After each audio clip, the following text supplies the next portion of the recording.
Hallo zusammen, willkommen im Tonraum. Ihr habt es alle schon mal gehört. Schamottierter Ton, unschamottierter Ton. Doch was ist Schamott eigentlich? Das möchte ich heute mit euch klären.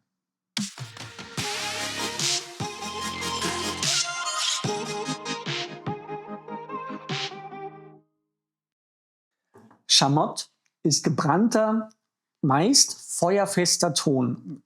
Feuerfester Ton hat noch nicht jeder gehört, ist eine bestimmte Tonsorte, die nicht dicht gebrannt werden kann und sehr gut Temperaturwechsel übersteht und hohe Temperaturen. Schamott schaut so aus und hat einige Vor- und Nachteile.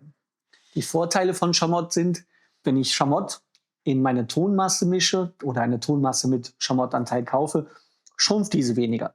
Klar, weil Schamott ist ja schon trocken und bereits gebrannt, also ich habe keine Trockenschwindung mehr und keine Brennschwindung mehr. Und wenn ich jetzt 40% meiner feuchten Tonmasse durch Schamott ersetze, schrumpft es halt um diese 40% Schamotte nicht mehr.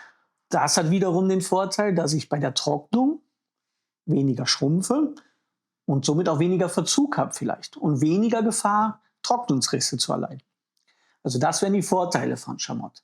Großer Nachteil von Schamott ist, Schamott wirkt im Scherben, also im gebrannten Tonkörper, wie eine kleine Sollbruchstelle, weil feuerfester Ton nicht sintert. Er verbindet sich also im Brand nicht mit dem Scherben, sondern ist so eine kleine Sollbruchstelle.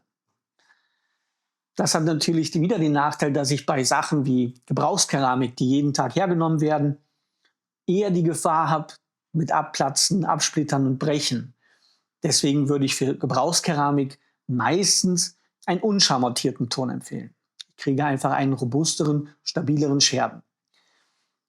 Es wird Schamott nachgesagt, dass es einen besseren Stand bietet, was in der Platten- und in der Aufbautechnik zum Teil wirklich so ist, auf der Töpferscheibe aber auch wieder nicht bedacht wird, dass Schamott grundsätzlich nur sehr wenig Wasser aufnehmen kann. Und wenn ich jetzt einen großen Teil Schamott in meiner Tonmasse habe, kann die feuchte Tonmasse nur noch, weil es ja weniger ist, weniger Wasser aufnehmen und neigt früher dazu, zusammenzuklappen. Also wird schneller müde sein. Ein unschamottierter Ton kann wesentlich mehr Wasser vertragen, bevor er wirklich weich und nicht mehr zu bearbeiten wird.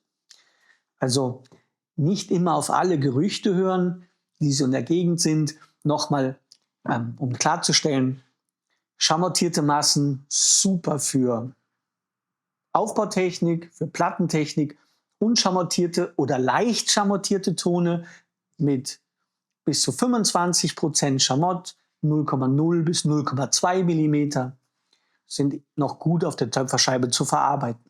Meiner Meinung nach aber nur wegen der ästhetischen Qualitäten. Also wenn ich diese raue Oberfläche, die ein schamottierter Ton bietet, möchte und wenn ich das mag.